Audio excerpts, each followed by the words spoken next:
Love कइलो ओकरे से परेशानी बा। जेकरे से लभ कइलो ओकरे से परेशानी बा। ऐसन मई करम ताहर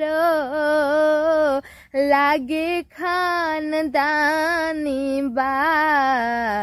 ऐसन मई करम ताहर लागे खानदानी बा। जेकरे से लभ कइलो ओकरे से परेशानी बा। जेकरे से लभ कइलो ओकरे से परेशानी बा। ऐसन मई करम ताहर लागे खानदानी बा। ऐसन मई करम ताहर लागे खानदानी बा। आज दूसरा के पीछे लागल बड़ू काहे हमरा के कैले पागल बड़ू हो। आज दूसरा के पीछे लागल बड़ू काहे हमरा के कैले पागल बड़ू।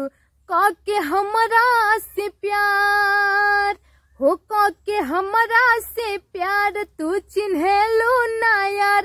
कह के हमरा से प्यार तू चिन्हेलो ना यार। तोहरा यारवा संगे सुना नचानी बा। ऐसन मई करम ताहर लागे खानदानी बा। ऐसन मई करम ताहर लागे खानदानी बा।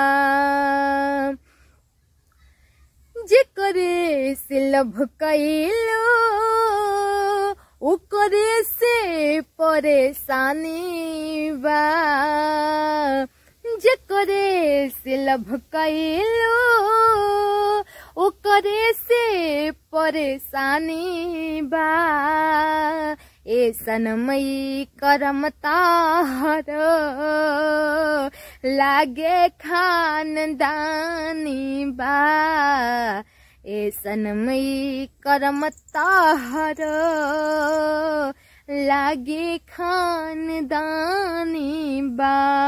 ओ नात तुरलेत बाड़ू जवाना के खातिर ऊ मिली न तहरा के गवना के राती। नात तुरलेत बाड़ू जवाना के खातिर ऊ मिली न तहरा के गवना के राती।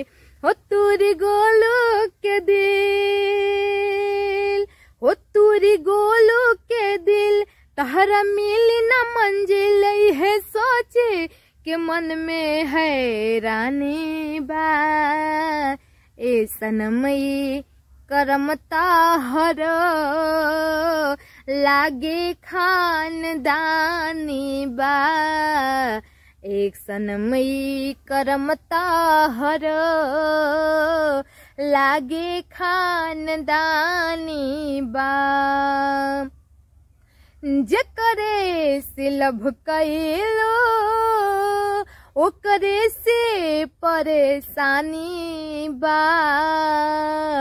जेकरे से लभ कइलो ओकरे से परेशानी बा।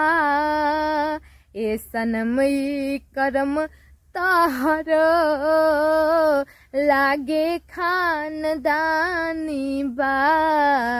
ऐसन मई करम ताहर लागे खानदानी बा। तो ये गाना फरमाइश किए थे मेरे YouTube channel Lakshmana Kushwaha official पर। उन भैया का नाम है रोहित कुमार। उन्होंने कहा था कमेंट में कि दीदी गोलू राजा जी का ये गाना गा दीजिए, जे करे से लब कैलू। तो भैया मैं कहना चाहूँगी कि थोड़ा लेट हुआ लेकिन हमने गा दिया। कैसा है कमेंट में बताइएगा। ओके बाय बाय, मिलते हैं नेक्स्ट वीडियो में।